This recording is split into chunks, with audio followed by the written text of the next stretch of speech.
দক্ষিণ 24 পরগনার মানুষের জনম ধন্য বলে আমি মনে করি। তোমাদের ঘরে মহাপ্রভু এসেছে বারুইপুরে আটিসারা অনন্ত আচার্য ব্রাহ্মণের ঘরে মহাপ্রভু ছিল 2 দিন।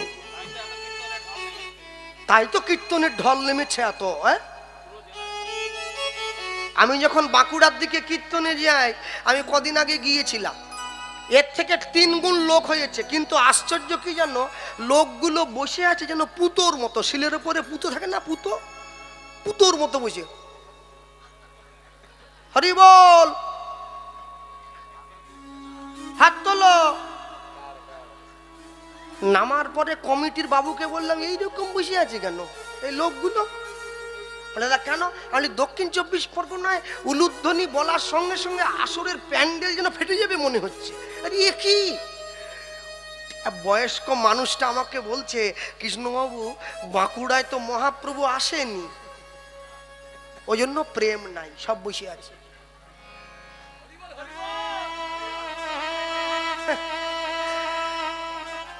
তারপরেও কষ্ট হয়।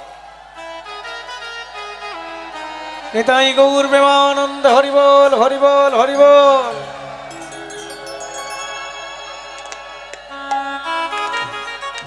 বলো, যারা উলুধ্বনি করছো তোমাদেরকে কি গায়ে আমার ঘাম ঝরিয়ে বলতে হচ্ছে নাকি? এমন কথা বলে দিতে হবে, কথা কানে লাগবে না, প্রাণে গিয়ে লেগে যাবে, তবে তো মুখ থেকে বেরিয়ে আসবে। এমনি হয় না। হ্যাঁ, কিছু কিছু মাস্টারমশাই আছে যাদের কাছে পড়াশুনো করার জন্য ছাত্ররা মুখিয়ে থাকে, বলে ওই স্যার কখন আসবে। আর কিছু কিছু মাস্টার আছে ক্লাসে ঢুকলেই বলে না কতক্ষণে শেষ হবে ক্লাসটা, ভাল লাগেনি মোটে। হ্যাঁ, মনে রাখবেন, মানুষের অন্তরটা বুঝে নিতে হবে তো।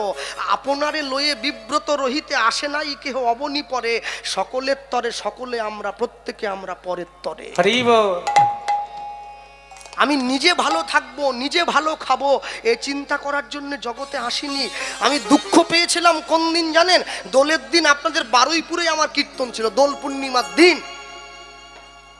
দোল পূর্ণিমার দিন কীর্তন করতে নেমেছি, 4টে ছেলে এগিয়ে এসছে। আমি গাড়ি থেকে নামার পরে আমাকে বলছে, কৃষ্ণবাবু গায়ে একটু রং দেবো? আমি কম করে দাও, হরিনামে যাচ্ছি তো। বলে না ওরকম করে দেবো না। তা কিরম করে দিবি? বলে জানেন আমরা একটা আলু কিনেছি বাজার থেকে, বড় আলু, আলুটা মাঝখান থেকে ফালা করে কেটেছি, তারপর আলুর মাঝখানে লিখেছি আমি চোর। সেই আলুটা রঙে ডুবিয়ে আপনার পিঠে একটা ছাপ দেবো। আমি বলি আর কাকে দিয়েছ? বলে আমাদের পাড়ার যতগুলো বুড়ো বুড়ি আছে ওদের সকলের পিঠে একটা করে ছাপ দিয়েছি। তা আমি বললাম তাহলে পাড়ার বয়স্ক মানুষগুলোকে চোর সাজিয়ে তোমাদের লাভ? বলে ওদেরকে দেখে লোকে হাসবে, সেই হাসি দেখে আমরা হাসবো। হায় রে বাঙালি, দোল পূর্ণিমার উৎসব তোমরা এইভাবে পালন করছো কেন? আমাদেরকে দেখে অন্য সম্প্রদায়ের মানুষ হাসাহাসি করে, তোমরা বোঝো না নিজেকে কত নামিয়ে আনবে। একটা কুয়ো ছিল, একটা লোক কুয়োতে পড়ে গিয়েছে, ওপর দিয়ে আরেকটা লোক হেঁটে যাচ্ছে, নিচে পড়ে থাকা লোকটা ওপরের লোকটাকে বলছে বন্ধু আমাকে বাঁচাও আমি পড়ে গিয়েছি। ওপরের লোকটা কাপড় জামা খুলে কুয়োতে পড়ে থাকা লোকটাকে বাঁচাবার জন্য ছুটে গিয়েছে। যে লোকটা কুয়োতে পড়ে গিয়েছিল, যে লোকটা নামাতে গিয়েছিল, ওর কাঁধে পা দিয়ে ওপরে চলে এসছে। এবারে নিচের লোকটা বলছে তুই আমায় টেনে তোল, আমি তোকে বাঁচালাম। বলে না, কাজের বেলা কাজী, কাজ ফুরলে পাজি, দরকার নেই। তাহলে তুই যে ওপরে চলে গেলি, তুই বাড়ি কি করে যাবি? বলে তুই যে শুকনো জামা কাপড়গুলো খুলে পাড়ে রেখেছিস ওইগুলো পরে আমি বাড়ি চলে যাব। যে কুয়োতে পড়ে গিয়েছে সে কে? যে কুয়োতে পড়েছিল সে হচ্ছে মিথ্যা। উপর দিয়ে সত্য হেঁটে যাচ্ছিল, মিথ্যা ডাক দিয়ে বলছে বন্ধু আমাকে বাঁচা। সত্য মিথ্যাকে বাঁচাবার জন্য কুয়োতে নেমেছে। মিথ্যা কি করলো? সত্যর কাঁধে পা দিয়ে কুয়োর বাইরে চলে এসেছে। সত্য তো কাপড়গুলো খুলে রেখে কুয়োতে নেমেছে, মিথ্যা কি করলো? সত্যর পোশাকটা গায়ে জড়িয়ে বাজারে ঘুরে বেড়ালো। মানুষ বুঝছে এটা সত্যি, কিন্তু না, সত্যের আবরণে মিথ্যায় মানুষ দিন দিন করে ভরে চলে যাচ্ছে। সবসময় মনে রাখবেন, জগতে যাই কিছু করুন না কেন জীবনের প্রকৃত উদ্দেশ্যটা ঠিক রাখতে হবে। চলো লীলা মাধুর্যের মধ্যে প্রবেশ করব। এই জায়গায় বলতে গিয়ে যা বলবো, সবার আগে যেখান থেকে আমরা এসেছি আমাদের বাড়ি হচ্ছে পশ্চিম মেদিনীপুর। এই মেদিনীপুর জেলাটা শেষ হয়ে গেলে মানে একদম জঙ্গলমহলের দিকে থাকি আমরা। মেদিনীপুর জেলাটা শেষ হলে একটা জেলা পড়ে, জেলাটার নাম হচ্ছে বাঁকুড়া জেলা। বাঁকুড়াতে একটা ছোট্ট গ্রাম আছে, যে গ্রামটার নাম হচ্ছে বিষ্ণুপুর। খড়গপুর থেকে ট্রেন ধরে যেতে হয়, বিষ্ণুপুর নামে স্টেশন আছে। আপনি স্টেশনে নামার পরে যদি কোনো টোটোওয়ালা বা অটোওয়ালাকে 20 টাকা বা 25 টাকা দেন, ও আপনাকে বিষ্ণুপুর গ্রামে নিয়ে যাবে। আপনি যখনই বিষ্ণুপুর গ্রামে প্রবেশ করবেন, প্রবেশ করার সঙ্গে সঙ্গে দেখবেন ওপরে বড় করে একটা সাইনবোর্ড দেওয়া আছে, সেখানে লেখা আছে আপনি ঐতিহাসিক বিষ্ণুপুরে প্রবেশ করছেন। কেন ঐতিহাসিক? গ্রামের মধ্যে প্রবেশ করে আপনি রাস্তার দুদিকে তাকিয়ে দেখবেন গ্রামের মা বোনেরা বসে আছে, পোড়ামাটির তৈরি জিনিস বিক্রি করছে। বিষ্ণুপুরের পোড়ামাটির তৈরি জিনিস জগৎ বিখ্যাত, সবাই কিনে নিয়ে যায়। আর এই বিষ্ণুপুরে আরেকটা বিখ্যাত জিনিস আছে, ভগবানের সাক্ষাৎ বিগ্রহ বিষ্ণুপুরের মাটিতে। কেন সাক্ষাৎ বিগ্রহ বলছি কেন না, ভগবান নিজে করুণা করে এসে গিয়েছে বিষ্ণুপুরের মাটিতে। কেন জানেন? আপনাদের যে মন্দির সামনে আছে, মা মহামায়া দাঁড়িয়ে আছে মন্দিরে, এই মন্দিরের ভগবানকে, এই মন্দিরের মা মহামায়াকে প্রতি বছর একবার করে রং করতে হয়, পরিষ্কার করতে হয়, কাপড় পরাতে হয়। বিষ্ণুপুরে যে ভগবান দাঁড়িয়ে আছে মন্দিরের মধ্যে, আজকে 450 বছরেরও বেশি পুরনো হয়ে গেছে, একইভাবে একই আসনে দাঁড়িয়ে আছে, কোনোদিন তাকে রং করা হয়নি, কোনোদিন সাজানো হয়নি। আপনি কালকে সকালবেলায় গিয়ে যদি দেখেন, আপনি দেখলে ভাববেন এইমাত্র কিনে এনে কেউ বাজার থেকে বসিয়ে দিয়েছে। যদি বিশ্বাস না হয় এক্ষুনি মোবাইলে নেটে সার্চ করে দেখুন, এক্ষুনি দেখতে পাবেন ভগবানের লীলা বিগ্রহ এত সুন্দর দাঁড়িয়ে আছে। যে ভগবান বিষ্ণুপুরের মাঠে দাঁড়িয়ে আছে সেই ভগবান অন্য কেউ নয়, সে ভগবান হচ্ছে সাক্ষাৎ মদন মোহন। কার হাত ধরে প্রতিষ্ঠা পেয়েছে? রাজা গোপাল সিংহের হাত ধরে প্রতিষ্ঠা পেয়েছে। লীলা মাধুর্য হরিবাসরের এই সুন্দর রাত্রিকালীন এত সুন্দর ভক্ত সভা পরিবেশে দাঁড়িয়ে লীলা পুরুষোত্তম বিষ্ণুপুরের মদন মোহন। হরিবল হরিবল হরিবল। আমি বলতে গিয়ে সবার আগে একটা কথাই তুলে ধরবো সকলের সামনে।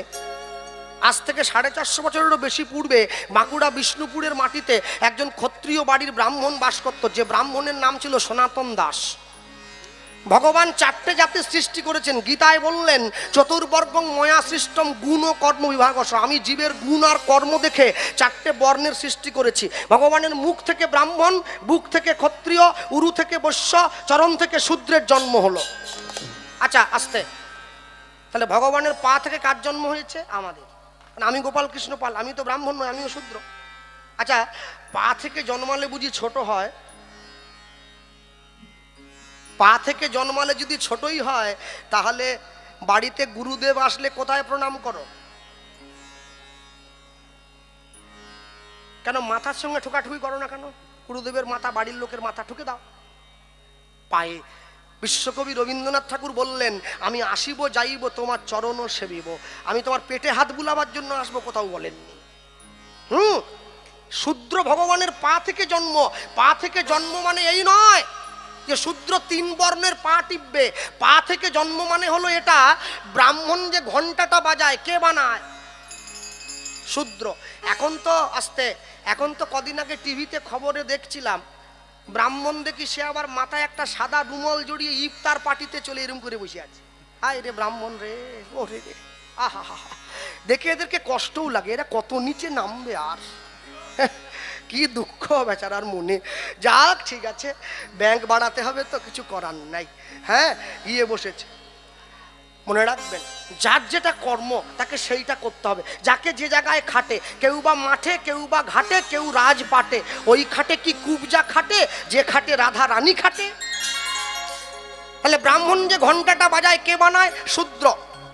ক্ষত্রিয় যুদ্ধ করে দাড়ি তলোয়ার নিয়ে, কে বানায় তলোয়ারটা? শূদ্র। বৈশ্য ব্যবসা করে দাড়িপাল্লা নিয়ে, কে বানায়? শূদ্র। আর সব থেকে বড় আশ্চর্য হচ্ছে, ব্রাহ্মণ ক্ষত্রিয় বৈশ্য যেখানে ডুব দিতে যায় পতিত পাবনী মা গঙ্গার জলে, গঙ্গার জন্ম কোথা থেকে? ভগবানের চরণ থেকে। চরণের গঙ্গাতে ডুব দিতে যাও আর চরণের শূদ্রকে ছোট বলো, এই কথা তো চলবে না। আর যারা এইটা বলে, বুঝবেন তারা সমাজকে ভাগ করে দেওয়ার চেষ্টা করছে। এমনও ভক্তের ঘর আছে যেখানে ভগবান নিজে হাতে আহার করে গেছে তার চিহ্ন পর্যন্ত পড়ে আছে। যুক্তি দিয়ে পণ্ডিত হওয়া যায়, যুক্তি দিয়ে মারামারি করা যায়, যুক্তি দিয়ে কোনোদিন ভক্তি অর্জন করা যায় না। যুক্তি তর্কের অনেক ঊর্ধ্বে ভক্তি। সনাতন ধর্মের ক্ষত্রিয় বাড়ির যে ব্রাহ্মণ ছিল তার নাম ছিল সনাতন দাস।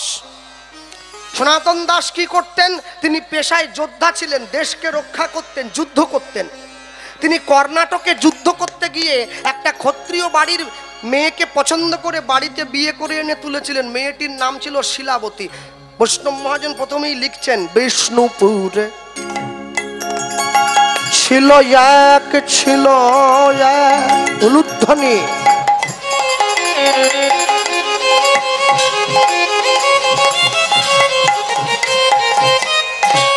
অগ বিষ্ণুপুরে ছিল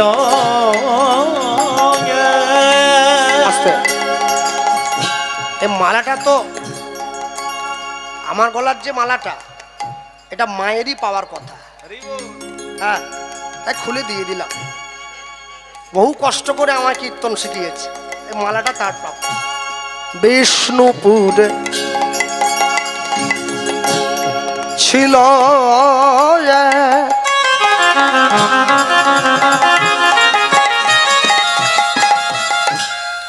অগ ক্ষত্রিয় ব্রাহ্মণী, দেবদ্বিজে ভক্তি সদাই, ভক্ত শিরোমণি নিতাই গৌর প্রেমানন্দ হরি বল। ছিল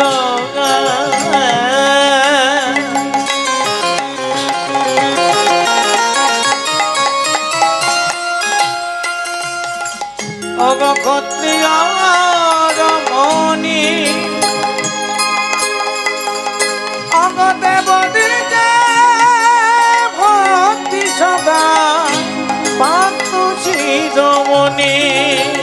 সদা কৃষ্ণ কৃষ্ণ কৃষ্ণ বলে, নিতাই গৌর হরি বল। কৃষ্ণ বলে, সদাই কৃষ্ণ কৃষ্ণ কৃষ্ণ বলে, সদাই কৃষ্ণ কৃষ্ণ সদাই বলে। ওগো ভাসে সদাই নয়ন জলে, সদাই কৃষ্ণ কৃষ্ণ কৃষ্ণ বলে। ওগো গোবিন্দ দয়া করো বলে, কৃষ্ণ কৃষ্ণ কৃষ্ণ বলে। বলি তুমি কৃষ্ণ আমার হলে বলে, সদাই কৃষ্ণ কৃষ্ণ কৃষ্ণ বলে। ওগো আমি কৃষ্ণ তোমার হলাম বলে, কৃষ্ণ কৃষ্ণ কৃষ্ণ বলে। আমায় রেখো তোমার চরণ তলে, কৃষ্ণ কৃষ্ণ কৃষ্ণ বলে। বলি আমি তোমার হলাম বলে, কৃষ্ণ কৃষ্ণ কৃষ্ণ বলে, আমি তোমার হলাম বলে। কৃষ্ণ কৃষ্ণ কৃষ্ণ বলে, কৃষ্ণ কৃষ্ণ কৃষ্ণ বলে। অগ দেবদ্বিজে ভক্তি সদাই, ভক্ত শিরোমণি। অগ দেবদ্বিজে ভক্তি সদাই, ভক্ত শিরোমণি। ভক্তি যখন ভোজনের মধ্যে প্রবেশ করে, ভোজন তখন প্রসাদ হয়ে যায়। ভক্তি যখন ঘরের মধ্যে প্রবেশ করে, ঘর তখন মন্দির হয়ে যায়। ভক্তি যখন জলের মধ্যে প্রবেশ করে, জল তখন চরণামৃত হয়ে যায়। ভক্তি যখন দেহে প্রবেশ করে, পা তখন চরণ হয়ে যায়। আর ভক্তি যখন সম্পূর্ণ দেহে বিরাজ করে, মানুষ তখন সাধু হয়ে যায়। মনে রাখবেন, যারা বসে আছেন যে সমস্ত বাবা মায়েরা, আপনারা চাইলে কিন্তু আপনাদের বাড়ির ছেলে মেয়েদেরকে ডাক্তার, ইঞ্জিনিয়ার, উকিল, ব্যারিস্টার তৈরি করতে পারেন, আমি না বলবো না। কিন্তু চাইলেই বাড়ির ছেলে মেয়েদেরকে ভক্ত তৈরি করতে পারবেন না। ভক্ত হওয়া বড় শক্ত। পণ্ডিত রয়েছে বসে, গাছের ফল গাছে রয়েছে, বৃন্ত পড়েছে খসে। মানুষের জীবনে চাওয়া অনেক, কিন্তু পূরণ করবার মালিকটা সে। কেন? সবার আগে দেখতে হবে আমি যে জিনিসটা চাইছি সেটা চাওয়ার মতো আমার যোগ্যতা আছে কিনা। আমি যদি যোগ্যতা না রেখে চাই, অনুকূলচন্দ্র ঠাকুর একটা কথা বলেছিলেন, যোগ্যতা নাই দাবি করে বেঘর পথে তারাই মরে। যার যোগ্যতা নাই কিন্তু দাবি অনেক, তার জীবনে মৃত্যু খুব অবশ্যম্ভাবী। কেন? মনে রাখবেন, আজকে যারা বাড়ির ছেলে মেয়েদেরকে পড়াশুনো শেখাচ্ছেন, কিন্তু পড়াশুনো শেখানোর সঙ্গে সঙ্গে চাকরি বাকরি করাবেন, উন্নত তৈরি করবেন, কিন্তু একবার বুঝে দেখবেন বাড়ির ছেলে মেয়েদের মধ্যে সংস্কার দিচ্ছেন কি?